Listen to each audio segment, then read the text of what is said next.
Tales, sponsored by Harbro. I hope you like my new intro there. I'm just trying out a few things there. And this week on Top Lines and Tales, we get another Nuffield scholar, and we're going to north of Scotland there to talk to Jock Gibson. Jock, welcome. Thank you for having me, and good morning. And Jock, we mentioned Nuffield. Let's start from the top. People that don't know what it is, of course, a scholarship that's awarded every year, applied for and awarded every year. And we've had, I think, the chair of the Nuffield Scholars on here before, but great organisation and a pleasure to be part of, I guess. Yeah, very lucky to be have been accepted as a scholar. So for those that don't know, Nuffield is basically a travel scholarship. You get a bursary to go and travel and explore a topic that you're interested in and is of benefit not only to yourself and your businesses but to the industry as a whole. And it allows people who probably wouldn't necessarily have the opportunity or wouldn't take the opportunity otherwise to go and look at different countries, different ways of doing things, and bring that knowledge back to here. Okay. And Jock, besides that, you run a pasture for life certified farm there in Moray, and you got short-horn cattle and Highland cattle and a butcher's as well. So, I mean, you're very much encased in the whole eating quality area, I suppose. Yeah, so the farm here, as you say, is shorthorn and Highland cattle. The genesis of it was, Dad and grandparents bought the farm in the mid-70s and started off with Highland cattle, and that developed into the Cullen fold of Highland cattle, and that was a successful business in its own right, exporting Highland genetics all around the world. And then BSE and foot and mouth, as it did with a lot of businesses, made that extremely difficult, if not impossible, for a time. And so the genetics were diversified into Shorthorn and Aberdeen Angus for a bit as well. The butcher's shop was bought in the mid-80s to add value to Highland carcasses. Highland cattle then and now actually are not valued in the commercial marketplace, and parents thought they were missing out on some of the value that could be got from extremely good quality carcasses, but not that fits a commercial size and shape as we get with some of the maybe bigger natives and certainly the continentals. So the butcher's shop was to try and add value to that. So yeah, that's sort of what we do today. Interesting you say that. I was involved in the Highland cattle going back the way you mentioned BSE, which of course the export of the Highland cattle was going great guns into Germany and Middle Europe, and then the BSE came along and put the tin hat on that, and heifers went from being worth 4,000 to about 400 quid pretty much overnight. And I was involved. I remember dressing a few cattle out then and showing people what was underneath them, and them having a campaign about, look, we've got to eat some of these fluffy animals. They're not just pretty. And I guess that's kind of where you guys sat in that, and they do eat well, don't they? They eat extremely well. I mean, the challenge with them is that they are much slower growing than a lot of our other native breeds, and that's we a lot of that we know the reasons behind and why that makes them suitable for other things, but it does provide a bit of a challenge in the commercial world today. But the meat from Highland beef is just it's something else again. It's got a lot of flavour. The texture is amazing, and a lot of that stems from the fact that they're on the ground for a bit longer than a lot of commercial alternatives. Sure. Obviously, there's a balance between that and the profitability side of it. But let's just look a little bit more. I mean, that's a familiar story there, family farm, a butcher shop, maybe not so much. But you weren't planning on going into agriculture originally, I believe. Was it an engineer you wanted to be? Yeah, so I was an engineer for a bit, first down in Peterborough and then latterly in Glasgow. But whilst certainly on my mum's side of the family, there's a long history of farming, and maybe slightly less on dad's side.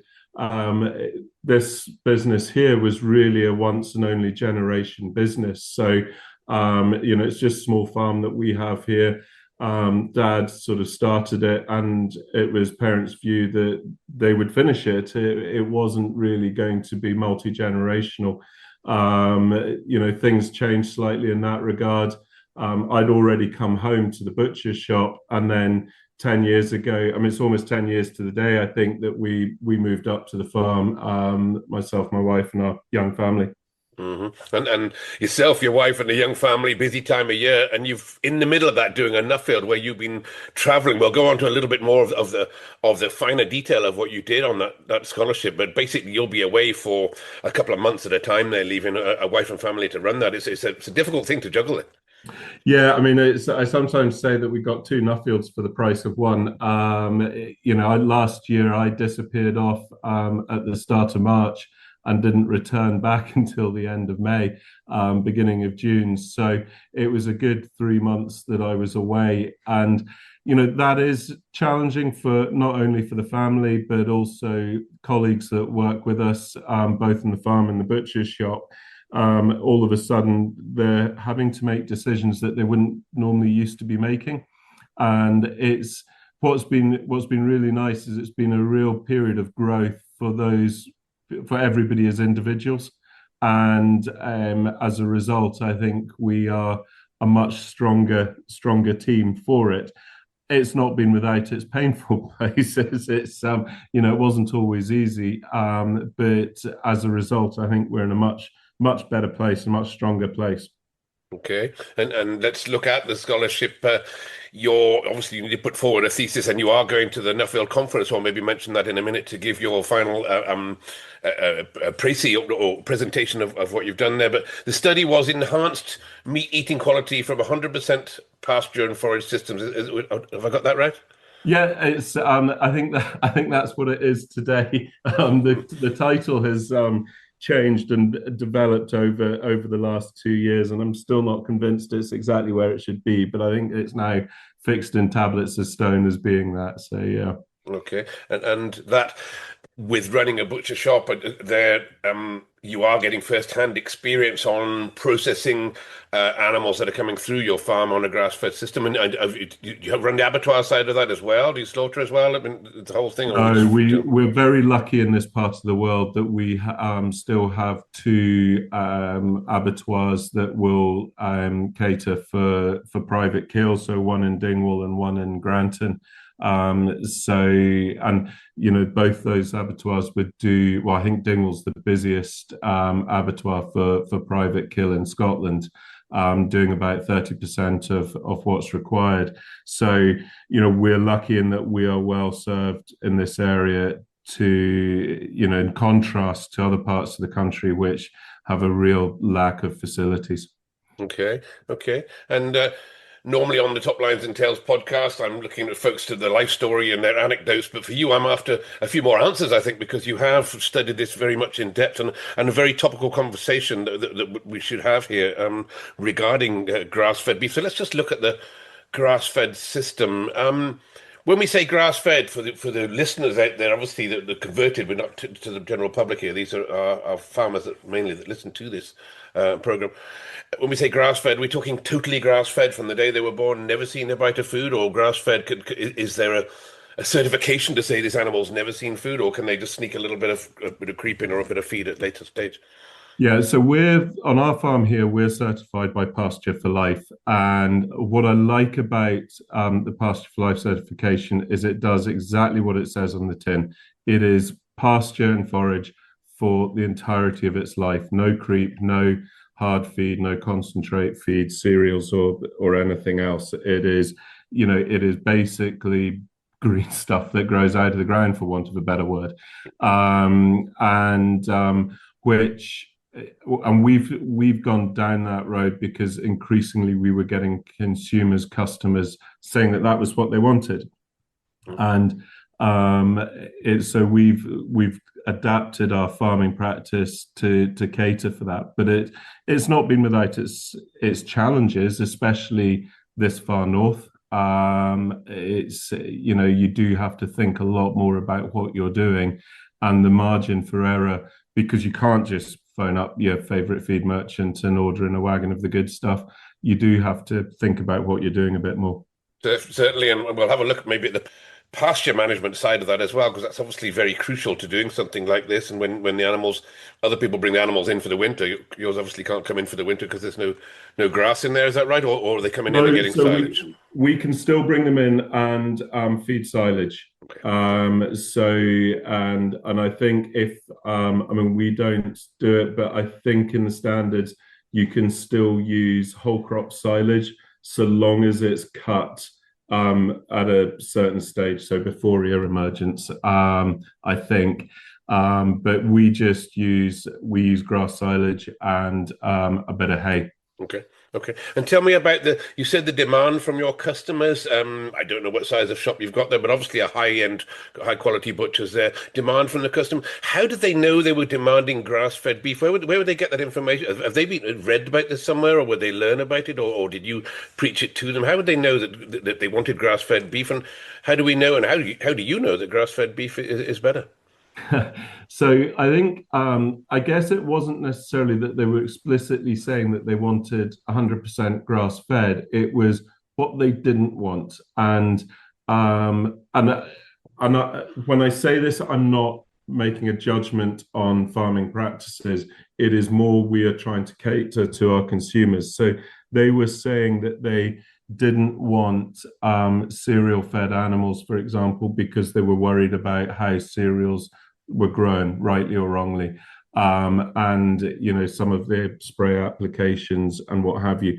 But they were also looking for a more natural product, and I guess it's these sort of words that are being used. So they're looking at free range, outdoors, natural, potentially organic, and things like that. So for us, it was then, how do we get to a product that fits those ideals? And let's not make any mistake, we're probably catering to a pretty small sector of the consumer, but nonetheless it's an important sector, and they need looked after. Sure. And do they get the option? You go into a supermarket, you've got the option of the top shelf product or the middle range. In America, of course, you've got the three grades. Do they get the option with you to say, well, you can have the cheaper stuff over there and this is the high-end stuff at this end? Or is that pretty much all they're going to get is the top quality, most expensive? And I'm saying most expensive, it might not be. We'll come on to that. But do they get a choice?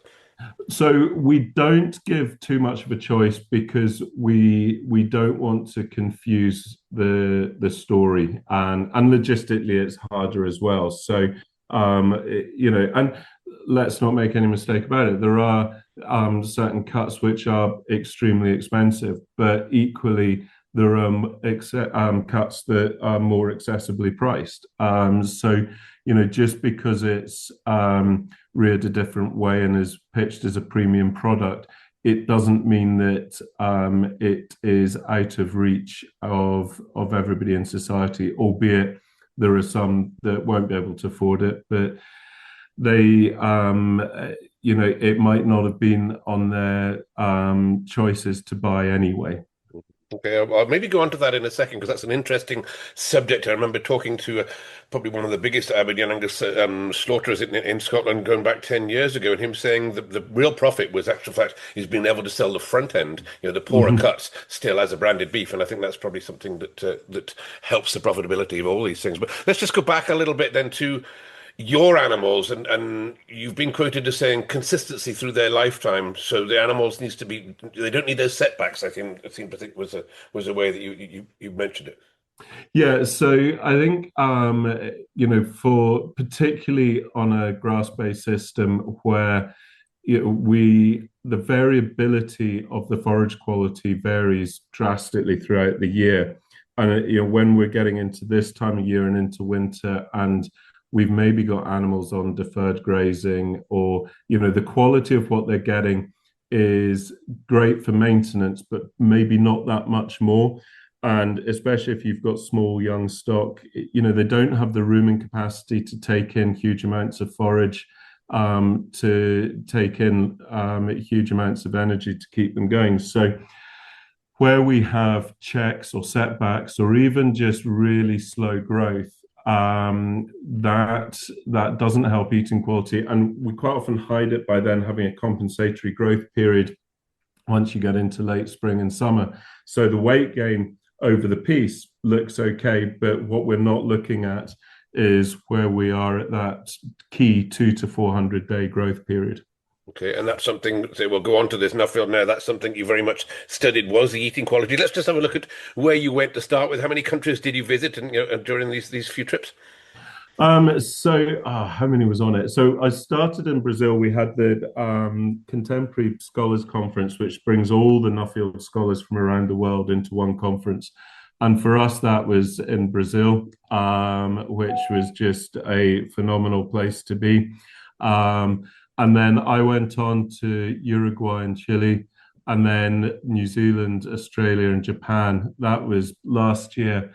Then this year, I went into the United States and Canada, plus visiting people throughout UK as well. So really lucky to get a chance to go and see a lot of different countries.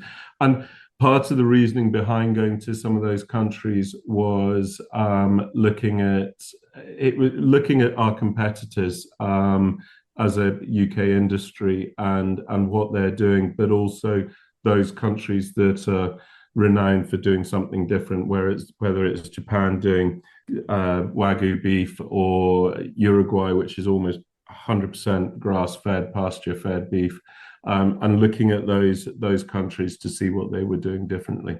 Sure, and they are different. And PJ Budley, you'll know if PJ's been on here a few times and always says that different animals to suit different environments. You've got breeds like the Nelore down there in Brazil. I mean, there's literally millions of those things down there that can stand the heat, and that's a totally different type of animal that you're producing anyway. Comparing apples to oranges a little bit across there, but you're seeing it all. Yes, absolutely. And I think, we have, when we look at beef production worldwide, we have a huge variety of different breeds and types of beef breeds. And, to a certain extent, we see that in the UK as well. And that's to be celebrated. The pedigree breeds, in its own right is something that we don't want to lose. But equally, I think we need to understand what the different breeds bring to the plate. Okay, and you mentioned New Zealand and Australia. New Zealand, out of all those countries, probably would be the one that would be most similar to what we have here in the UK. Although, having said that, they've gone a little bit more down the dairy route just lately, haven't they? They have, and I guess one of the things that I was keen to see in New Zealand was, it's one of the things that really affects eating quality is when there's periods of restriction, particularly nutritional restriction causing a stress. And for us here, it's a long winter. In many places in New Zealand, it would be a summer dry, for example. And how that affects their livestock and what they do to counter that, what choices they make to try and improve the product that they're producing at the end of the day. And can they? Because the periods of drought, and now people sitting down in Middle England now, or Eastern England, will be sitting there screaming, saying, "Well, we've actually had prolonged periods of drought here this summer, and where they've had to feed to make up." Can they? Is that what they do for their prolonged periods of drought? Do they feed, or can they manage to stay grass fed? So a lot of them would feed a forage crop. So where we're putting in winter forage crops to take us through. In New Zealand, they would do that in the summer. So they have this standing crop of forage that they can graze through, but then they haven't necessarily got the same restriction in the winter. The grass growth curve in New Zealand in a lot of places is a lot more even than what we get here in Scotland as well. Yeah. Ours really grass growth kicks off May. It's really pumping, but by this time it's pretty much stopped again. So we have a really steep grass growth curve, which is quite difficult to manage. Okay, I understand that, and we'll just go on to Australia. And Australia, I wouldn't say it's unique, but it has their MSA grading system there, and that's something that we lack in the UK is the understanding of grading, particularly on eatability. I mean, they have a EPD for marbling, for God's sake. We're too busy banging on about methane and all the rest of those things there. They've got EPDs for marbling out there. Totally different system. I studied a bit of this when researching for our Aberdeen Angus history book, those of you that want to buy one. And how does the MSA system work there? Jock, give us a bit more information about what you've studied on that. So yeah, I mean it's based around extensive consumer testing where they have had really good controlled tests of different cuts of beef cooked in different ways from different breeds, and that's been decades in the making, and that has meant that they've been able to develop an algorithm to predict eating quality outcomes, not necessarily just for a whole carcass, but for individual cuts with different cooking styles. And so you can break that down by carcass. And so to begin with, to be graded MSA at the slaughterhouse, the carcass is pH tested, it's marble scored, and it's back fat scored. And so long as it passes those three tests, then it will get further graded into MSA. Now, what that allows is for good quality cuts to always be rewarded at the right price, but it also filters out the stuff that maybe isn't going to be quite so good and can go into a different market. So as a consumer, when you go into a shop, you can say, right, this is what I'm going to, this is the style I want to cook. This is the cuts in front of me that look good for that. This is the price point that I'm at, and you can start making choices as to what you're going to eat and get a pretty consistent outcome so that when you do it again 2 weeks later, you're going to get the same result. Okay. And how does that, I mean, obviously this is what your study would be doing. How does that correlate towards the grass-fed animals? Is it very much the grass-fed animals that are hitting that grade? Is that what you're coming up with? No, I mean it's almost the opposite. So I went into this with the preconception that grass-fed had to be the best beef that you could get because that's sort of where we're conditioned. But actually, grass-fed is predominantly a European ideal, and in likes of Australia, in some of the butcher shops I was going to there, the grain finished commanded a higher premium. But what's interesting is there isn't necessarily a judgment. Well, I didn't feel there was a judgment on production methods over there. It was, if you wanted grass-fed, that's in this fridge over here. If you want 90-day grain finished, that's in this fridge here. And if you want 120-day grain finished, well, that's in this fridge here. And it was all labeled, and you made your choice based on preference. And I think that's what we're lacking over here. We don't give the consumer that information, and consumers love control. They like to know what they're getting. So because they haven't got control as to what the eating quality outcome might be, they look at other things and they go, well, the perception is that grass-fed is the best, so that's what I want.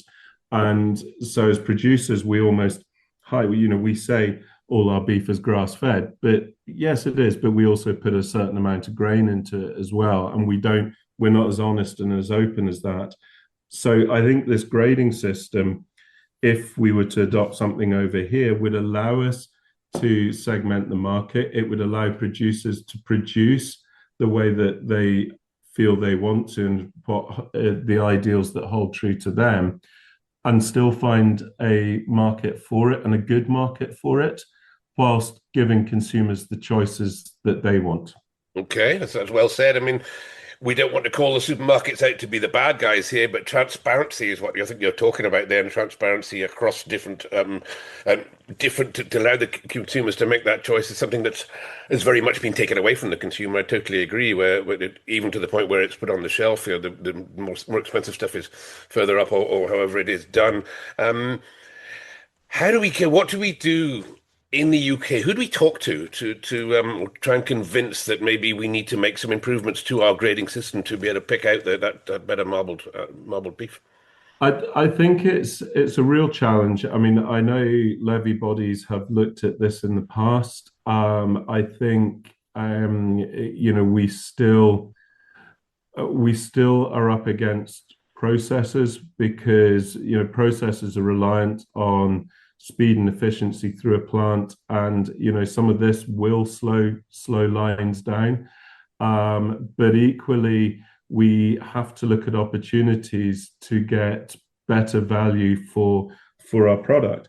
And the price of beef is at an all-time high at the moment, and for a lot of cases, that means that we're tempted to sit back on our laurels and go take the high price and enjoy it while it lasts. Whereas actually, I think we need to be investing in what we do. When we have a high price like this, consumer expectations are also increased, and if we're not meeting them, consumers will go elsewhere. And it might be chicken and pork, it might be venison, it might even be lamb. But I think as beef producers, we have to learn lessons from the lamb trade. We have very low consumption levels of lamb domestically, apart from Muslim markets and foreign markets. So, and a lot of that has been price, and not so much recently, but in the past, consistency driven. I suppose an example is that we are very much in the beef trade. The producer is still paid very much on weight. And I was down at the Sterling Bull Sales last week there, involved a little bit with a Aberdeen Angus breed. And the smaller, easier fleshed Angus, which one or two people are going down that route and finding their niche in the market for a smaller, easier fleshed animal compared to the bigger, rangier, some of the harder animals maybe up in the north where you are.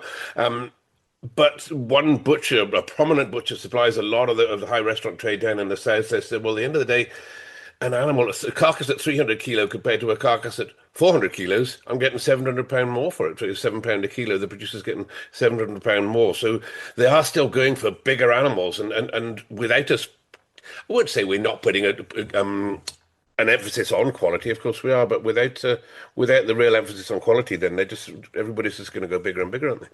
Yeah, I mean, when the incentive of payment is for a size and a shape, that's what you're going to produce. But the reality is, we need an incentive to pay for eating quality, and if we don't have that incentive, then it's never going to be produced for. We don't go to industry events to learn about how to produce for eating quality. We learn how to produce for efficiency. We learn how to produce for cost, and we learn how to produce to maximize returns.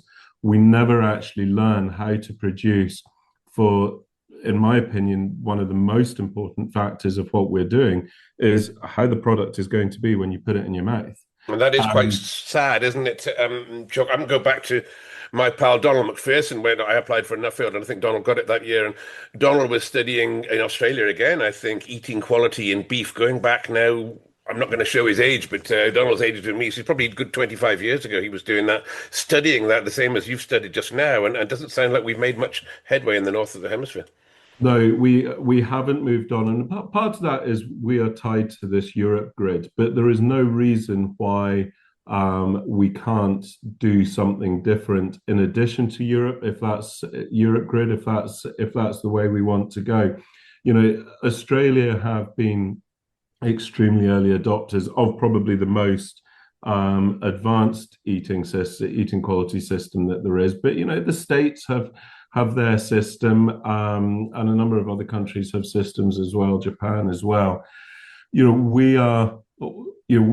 As a country, we rightly pride ourselves as producing a really high quality product, but we are increasingly open to competition from the Southern Hemisphere, and they can actually prove what they're doing, whereas we're not in that place.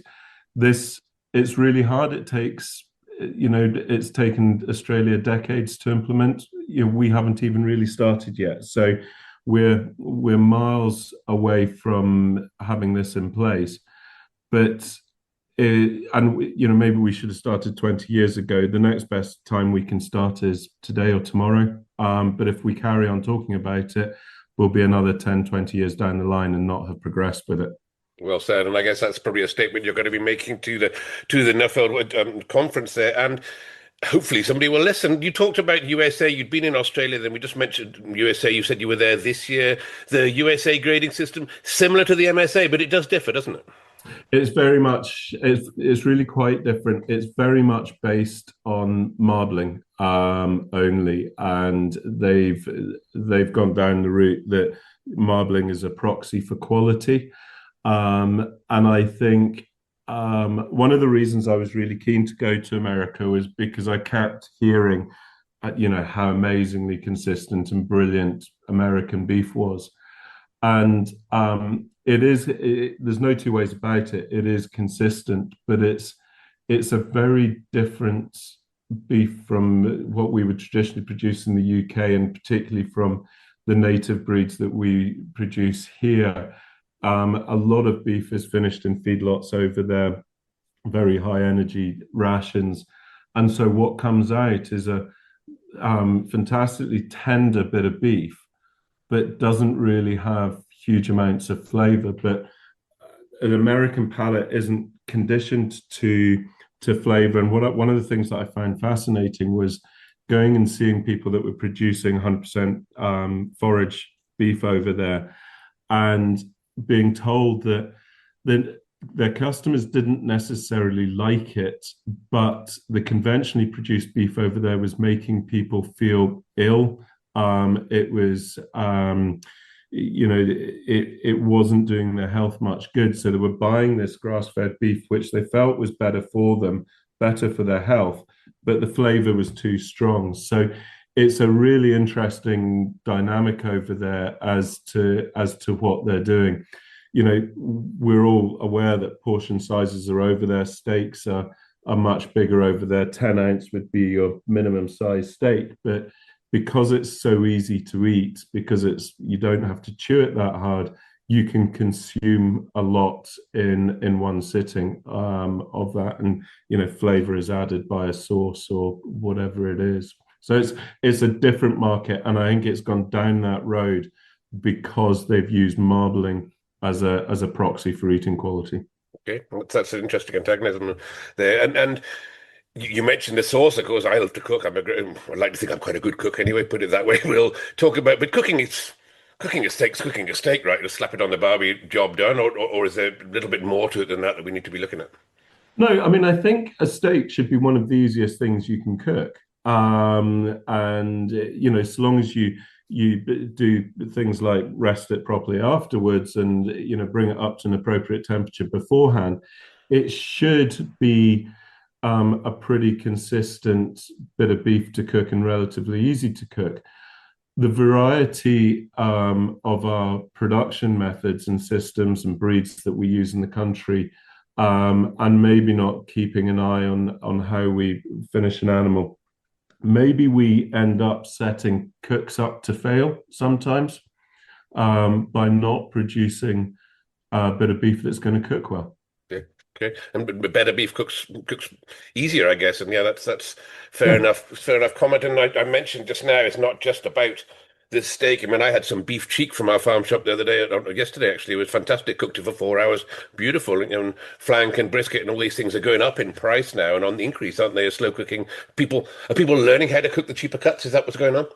We're certainly seeing an increase in the cheaper cuts, more economical cuts going out of our butcher shop, which is brilliant because that helps carcass balance. And one of the biggest challenges that we have as an industry and as an individual business is how we balance that carcass cost effectively. So the more that we can encourage people to use different cuts, different cooking methods, the better it is. With modern society, the pinch point is always time. People lead really busy lives. So again, as an industry, we need to work out how we take on some of that time management for people. Of course, and I've been told off for saying this. I'll get told off again now. But in the States, they eat a lot more ground beef, more minced beef. So it's very tempting just to chuck all that in the mincer and bang it out in a burger. But some of these slow cooked cuts are actually really nice, done in a slow way. If people can, and people have pressure cookers nowadays and such like, so they can put beef on in the morning and go out for the day and come back later on, can't they? Yeah, but it's interesting in America, they make a lot more out of their shoulder cuts. So, you get your chuck steaks, your flat irons, and all of these things, which we don't have so much in this country. But I think a lot of that as well is to do with the tenderness that they're producing to in the States. So, if we try and do that in this country with beef that's got a bit more bite, then those shoulder cuts need more slow cooking than they might do in the States. So then in the States, they can then go to the hindquarters, so the top sides and silver sides, and put more of that into ground beef. Whereas for us, economically, that's really difficult to do because we haven't made the most of the shoulder cuts. Okay. Okay, that's another good analogy we've done there. Let's move away from beef a little bit. You talk about the pasture management we mentioned just now, and looking after the soil is important, grass management. What would your advice be to somebody who were going to go down the route that you're down with seeking, pure grass-fed animals, or pure sorry, green-fed animals, should I say? Then what would be your advice to them on what they have to do with the soil and the ground and the rest of that to get the best out of it? Yeah, I mean the grass management is absolutely key. So investment in polywire and water infrastructure, I think is absolutely key with these things. So that you are always able to put good quality tucker in front of growing animals. It's and also looking at measuring. But I think the key for people that are looking to go down this is getting onto other farms, seeing how people are doing it, and then, hopefully getting them back onto your own farm to try and apply it in your place. We all love farming other people's farms. So it's trying to have those conversations, get the knowledge, and start doing it, even in a small way. Just moving cattle around a bit more frequently than you normally would, looking at how you maintain grass quality and keeping good quality feed in front of animals. Okay, and some of that comes down to a bit of social side of it as well. We'll touch on the social and well-being side in a second, because I know that's something you're passionate about. But one question is being raised that we are starting to lose some suckler cows off the hill. We're not losing, I don't think, beef production, because that's being made up maybe from beef from dairy within the UK anyway. And how do you view the beef from dairy? Is that something that we're going to have to? Is that here to stay with us? Yeah, I think it probably is here to stay. I think it's a very good news story from a dairy industry perspective and from a social license perspective, in that we are making better value of particularly bull calves that otherwise wouldn't have much value in the market. So I think from that point of view, it's a good news story. Dairy cross beef is generally more consistent, so that helps in the marketing of it. So it is seeing it for what it is. It's different from suckler beef, but maybe it's a push that as suckler beef producers we need to look at how we're doing things to better compete with that product. Okay. I mean, as a consumer, would I walk in, find on the shelf, buy a steak from a dairy, one from dairy beef and one from a suckler beef, and take the two of them home and cook them? Would I expect to see a huge difference in that? Would I see a huge visual difference in that when I or the consumer is looking at that on the shelf? I think there is so much variability with what people see on the shelves. It's difficult to know what you're looking at, particularly as a consumer. But my understanding is if you go into some of our discount supermarkets, that would be predominantly dairy beef that's in there, and they don't get a bad reputation for the beef that they produce. One of the other things with dairy beef production is it tends to be slightly smaller carcasses. And the benefit of that is you can butcher to a much higher standard so that you get that 7 or 8 ounce steak at an inch thick, looks brilliant in a packet. Whereas with other production methods, bigger carcasses, and some of even of our big native carcasses, that we're producing steaks with big eye muscles that to produce an 8 ounce steak, it might only be half an inch thick, and that becomes very difficult to cook. If you have an inch thick steak, it becomes heavier and therefore pushes people beyond a price point.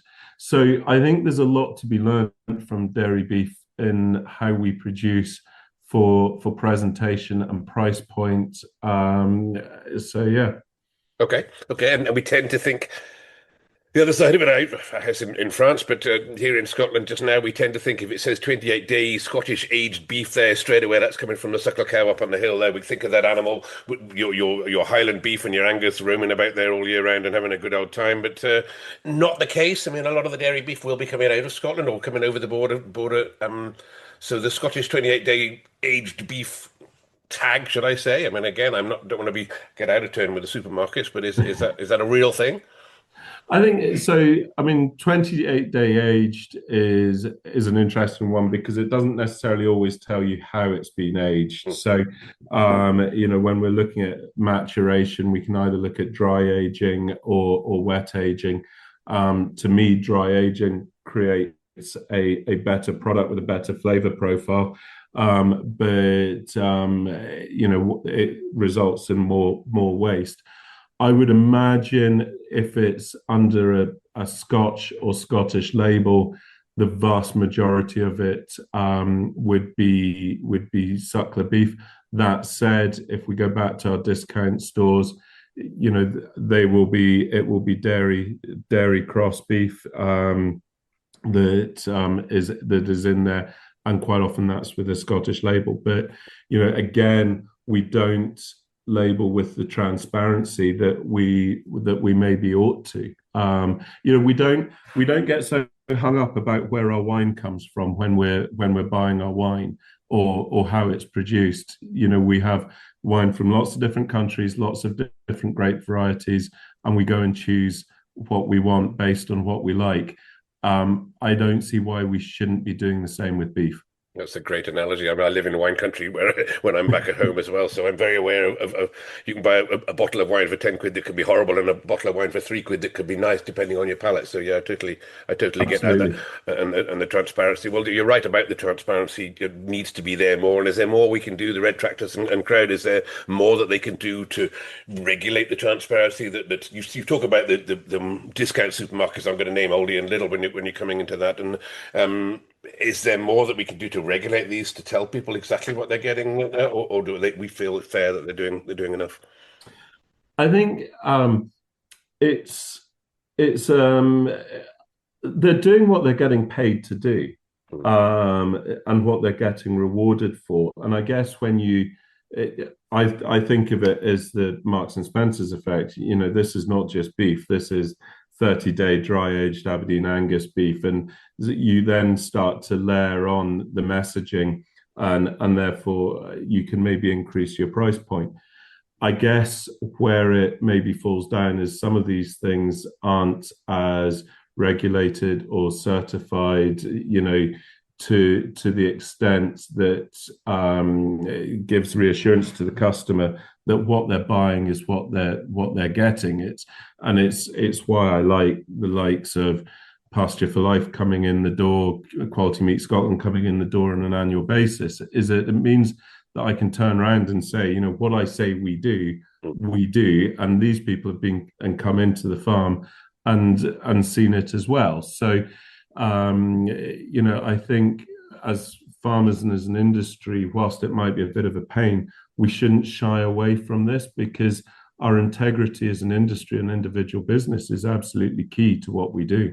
No, well, there you go. That's answered that question, or tried anyway, to delve into just what's going on in the beef industry. And as I said, it's not really a podcast here where we a lot of consumers on here, so there'll be a lot of farmers there nodding their head on this one. Obviously, social media is something that wasn't around in my day with the Nuffield. Your social media is getting you out there. You're getting your message out there. I suspect. And you said you're going to the Nuffield Scholarship talking on social media. You got Wallace Curry coming on as well. He never seems to be stopping doing podcasts all the time. And you and Wallace would be pals, I guess. Yeah, he's Wallace is a very busy man. I think he's still out in China at the moment. But yeah, every time I go onto Facebook, I see Wallace's happy, cheery face, which is nice. So yeah, he's going to be presenting at the conference as well this year, which is yeah, no, there'll be a good crowd. It's I'm very lucky to be, I'm very inspired actually to be presenting with the people that I am. There's some amazing people that are going to be there with some fascinating topics. Excellent, excellent. And you mentioned at the top of the show, well-being is something you've majored on a little bit. Farm Strong is something I've been involved in as well. And are you a trustee of Farm Strong now? I'm thinking, are you certainly involved, are you? Yes, I'm a trustee of Farm Strong. So I got embroiled into I think it was about 5 years ago. I think it was just before COVID kicked off. So good friend John Scott, who's the chair of the organisation, got me involved, and it's amazing to see how it has grown and taken hold within the industry in such a short period of time. We've got an amazing team of Alex Ritchie, Claire Dixon, and Anna Dunlop, who are really driving it forward. And Alex Ritchie's just been awarded a Nuffield as well to look a bit more at well-being. So it's got people there that are running the organisation that live and breathe well-being and have that real connection with the industry as well. Okay, John being a former scholar, Nuffield scholar himself, he had the scholarship the year that I applied. I was to blame him for that, but congratulations to Alex for getting a Nuffield as well. And you also Farm Safety Hero of the Year. Just tell us a little bit about where did that one come from? Yes, I'm not sure hero is the word I'd use, but no, I had an accident about 2.5 years ago where I got hit by a cow that had just calved. The calf wasn't right, and I went to look at it, and the cow cleared me off, and so I'm still suffering with a damaged knee. But one of the things from it was that it was caught on our calving cameras, and you hear of these accidents happening in the industry all the time, but you very rarely see it. So we took a hit to the pride and released the video of what had happened, just as a way of giving a visual of what can happen in these situations. And so that's where that came about. And yeah, have done a bit with yellow wellies since, yeah, just trying to play my part as best I can within that realm. Brilliant. Using your profile to reward the industry back is a great thing. And just on the Nuffield then, what would you say to encourage youngsters to throw their hat in the ring, go for a Nuffield? I know I've had people on here before talking about it. What would be your advice to somebody, I don't know, just coming into farming maybe? Do they need a little bit of experience in farming before they go down this route, or is it just somewhere to go back to school? I think it will be very different for different people. I mean, I'm at the latter end of the age group that can do a Nuffield, and Wallace conversely is at the beginning of it. So it's different things for different people. I think if you have an inquiring mind and a burning issue that you want to explore, then Nuffield is maybe for you. If you want to look at how you maybe do things differently, if you want to look at different practices and change things, including yourself, then Nuffield is for you. It's very much for the explorers, people that maybe aren't satisfied with the status quo and are looking to be challenged. It's that sort of thing that really attracts people into Nuffield. People that want to make a difference. And Jock, you have made a difference by the sound of it, and you'll be making a little bit more of a difference at the Nuffield conference. And just remind me, the Nuffield conference, anybody can go. I think it's just a question of buying a ticket. It's in Aberdeen, is it? It's in Aberdeen at P&J Live. So I think it's the most northerly that the conference has ever been. So taking people to different parts of the country. I think the closing date for tickets might be the beginning of November. So there's not a lot of time left to get tickets. But yeah, it is open to everyone. And it is just a massive opportunity to listen to a lot of people who have done some really interesting and different things. And each presentation is only about 10 or 12 minutes long. So it's not like you're sitting through a marathon of a presentation. They're pretty short, snappy presentations, which keeps it fast, keeps it running, keeps it interesting. It's a good day, good 2 days actually. Excellent, excellent. Well, I wish you all the very best with that, Jock, and in your busy schedule, you'll be carving in various other things. So thanks very much for taking your time to talk to us on Top Lines and Tails. Thank you very much for having me.